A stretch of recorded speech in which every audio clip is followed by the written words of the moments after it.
Yo, what the fuck is goody, guys? It's your boy, Dominic, or Gingerbread D from ADHD Flipping. How the fuck y'all doing? Sorry for the background noise, my mom's giving my sister a bath. So please ignore that. Today's story is about a time that was kind of crazy. So, to start this off, it was a normal day 2 years ago at the carnival that goes on across the street, like I mentioned in my first time smoking weed video, even though this was a way different time. So this time I was with Clay again, actually. A lot of these stories have Clay in them, not shockingly. We meet this guy, right? And he's like a little older than us at the time. And he's like, yo, you guys want to go to a party? And it wasn't like a rager or anything. To be honest, I'm kind of bummed. I've never been to like a rager with people my age. It's always been like parties of like different age groups that are just like maybe like 50 people just drinking, smoking, and that's it, but it's nothing crazy. So he's like, want to go to a party? And we're like, sure. And then Clay's like, wait, I don't have that much gas in my car. I don't know how I'm going to get to it. And he's like, oh, no worries. It's right here. And we take like 2 steps and we're in the guy's backyard. I'm like, oh, okay. And we already see like about 20 people surrounded by the bonfire or whatever. So we walk into the garage with this guy. I'm kind of nervous because I've never been at this house before. And the minute we walk in, there's this like middle-aged guy smoking on a cart. He lets me hit it. And the weird thing is this guy is older than me, way older than me. He looks like he's in his 40s at the very least. And he looks like one of those dudes that, like, if you do say one wrong thing, he'd shoot you. He look like one of those redneck, hostile people. But in all reality, he is, like, I stay in contact with him to this day. He's one of the nicest people ever. He's literally a sweetheart, like, no homo. But he wears Looney Tunes shirts. He still, like, sells weed and stuff, and he's like, want to go in the Tilt-A-Whirl? Want to go in the Tilt-A-Whirl? Another time. Not this time, but a different carnival time. He's like, want to go in the Tilt-A-Whirl? And I'm like, sure. And he seemed excited to do it. So he's like one of those guys that looks like a menacing adult, but in all reality is still like living a childhood life that maybe he didn't have when he was growing up. And I fuck with that even like that. I'm probably going to grow up to be that way too. Be an adult, but still have, that childhood mentality. Anyway, so back on topic. So he gives me and Clay both, like, I think he like supplied us with like 4 red Solo cups each of full to the brim of banana cream vodka, and me and Clay chug 4 of these down, each of us, for 4 for each of us. And let's just say this is my first time getting drunk too. This is my first time getting drunk and crossfaded. Okay, so like it was the same time I got crossfaded the first time, the same time I got drunk off alcohol. Okay, so before I tried beer, but it didn't really do anything. But this time, okay. So back to on subject. So we did that, and we're already pretty wasted. So the guy's like, hey, you're gonna need to start paying like $1 a cup. And Clay's like, okay. And he starts like throwing 10s and 20s per cup. We're so fucked up, he's throwing way more than he needs to throw for the cups. And then all of a sudden, I'm 12 cups deep, and Clay is like 10. So, hardly walk at this point, like I can hardly stand. And the dude rolls up a blunt. We smoke the blunt with him. And then we all decide to go sit by the bonfire. And the guy that was a little older than us, not the guy that owned the house, but the guy that told us about this bonfire party that was going on by the carnival, was like his mom was there. And she was sitting on the, like, by the bonfire on the chair. And I fall out of my chair and I start laughing. Keep in mind, this is my first time being crossed. Laughing and just screaming that I want Shrek's girthy green cock. And just laughing hysterically. And this mom is like, you crazy motherfucker, and laughing at me. And I get up, confused on why she's doing that. And my friend's like, yo, can I talk to you? Or not my friend, but the guy. I never talked to this one guy again. I talked to the guy that owned the house. I still do to this day. It's crazy. It actually turned out he's like one of my mom's best friends. Anyway, back on topic. So this mom, and then like the guy's mom, or her son. Okay, sorry. Fumbled with my words there. Her son, who talked to us about this party, stood me up and said, yo, I hope you're not mad at me. I told her you were Nexus flipping so you don't seem like a newbie. which like all this shit. And I'm like, what's that? And he explains to me that nexus flipping is when you do nitrous, shrooms, acid, weed, and ecstasy at the same time. I'm like, okay, well, I guess thank you. I don't know how to respond to that. So that's why she was saying, you crazy motherfucker. And then we all decided to split. I got the dude's number. Like I said, he's chill. He's one of my friends. Even though he's a lot older, still really good friends with him.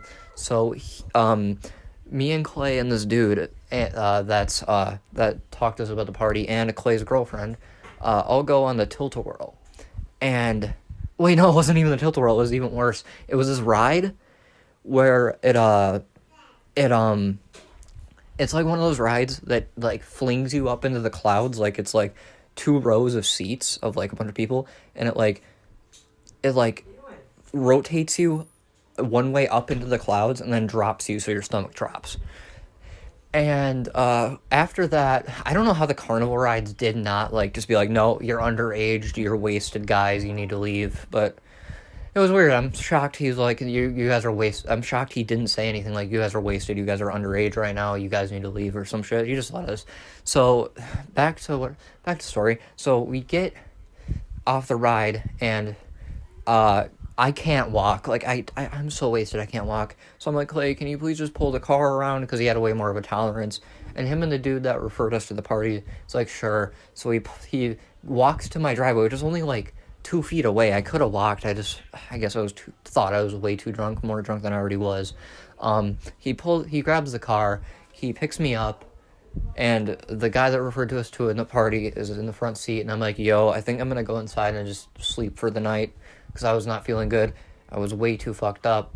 And they're like, okay, man, well, and then Elizabeth, Clay's girlfriend, calls Clay and is like, hey, I already left, my dad picked me up, but I think I was really drunk and I left my purse at the party. And Clay's like, oh, shit. And Clay is like, Dominic, you need to pick up my girl's purse for me tomorrow.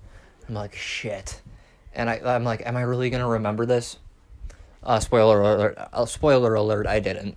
So, Clay pulls up in my driveway, like, literally 2 feet away. I could have walked. And we start to shake each other up. And I all of a sudden, I fall over faceplant on his seat.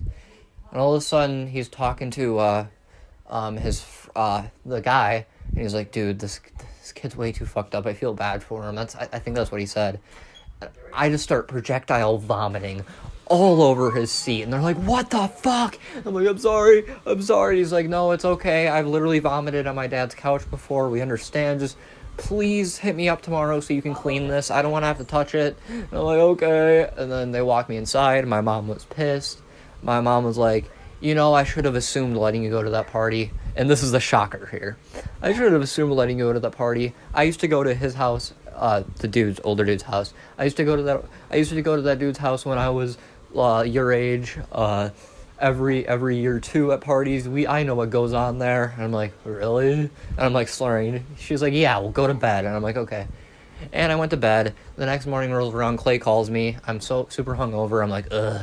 And then he calls me, and I'm like, yo, why are you calling me? And he's like, dude, you seriously don't remember anything? And I'm like, well, no. And then, now I remember stuff. It was just that morning I was so hungover I didn't remember anything, but it slowly comes back to you. Like, some nights like that, some nights you don't remember anything. Like, you black out and don't remember anything, but over time, sometimes, very rarely, those things do come back to you, or some of it was actually retold by Clay to me, and the parts I remember I'm adding too. And he's like, dude, I'm pulling up right now. I'm like, right outside your house. I'm like, shit. So I kind of like groggily stumble out, and he's like, you vomited in my car, you need to clean it up. And I'm like, are you fucking kidding me? And he's like, yeah. So I helped him clean it up. I'm not gonna be a dickhead and be like, just deal with it. And then me and him drive to the dude's house, pick up, and I call the dude that gave me his number, that owns a house that my mom used to know, and that my mom's best friend knows, and he used to party there. Anyway, back on topic. He calls me. I call him. Sorry, I'm all over the place tonight, 'cause I'm trying to get this video quicker, because a lot of people are complaining that my stories are way too long, but there's a lot of detail. So I call him, and I'm like, hey, Clay's girl left her purse at your party. Can we go get it? And he's like, sure, fine. So we pick it up, we bring it back. Clay gives it to Elizabeth some later date. I don't know how that went. And, yeah, that's pretty much it. I'm sorry I tried to talk really fast and I might have been all over the place. A lot of people complain about how long my stories are, so try to make this going as quick as possible. Anyway, and a little side note, I kind of temporarily stopped smoking weed. I might go back to it later, and I might even vlog it. But it just started giving me panic attacks, so I don't use weed. I use Delta 8 now. I know that some people in other states won't know what Delta 8 is. Just Google it. It's legal here. It's actually legal. It still makes me high, but it's less intense and doesn't give me panic attacks like normal weed does. So, I kind of switched to Delta 8 for now. I might go back to normal weed eventually and actually vlog it. But at the time, I was not as sensitive to it. But why I'm saying this is, back then I used to be able to get crossfaded, and the worst that would happen is I'd vomit. Now if I try to drink and smoke at the same time, I will be vomiting the whole 5 hours and feeling like there's demons surrounding me by the toilet, and I'll have to shut the light off and try to sleep, and I can't because I'm trying to sleep it off on the bathroom floor, but I can't because I'm panicking too much. My heart's beating through my chest. So yeah, crossfaded just isn't for me anymore. It used to be. I used to love it, but nah. So I don't think a scenario like this will happen ever again. Moral of the story is limit your alcohol, especially if it's your first time, and limit your weed if you're going to mix it. And yeah, don't throw up in your friend's car, or at least try not to. Anyway, that's it for today. Please subscribe, like, comment, and hit the bell. Peace. Oh yeah, I almost forgot. I'm going to make this really quick. I forgot one more moral to the story. Don't drunk drive like Clay did. Just please don't drunk drive like Clay did. Even though he can function when he drives intoxicated, many people get into car accidents when they're impaired. Please don't. I'm looking out for y'all. Stay safe. Peace.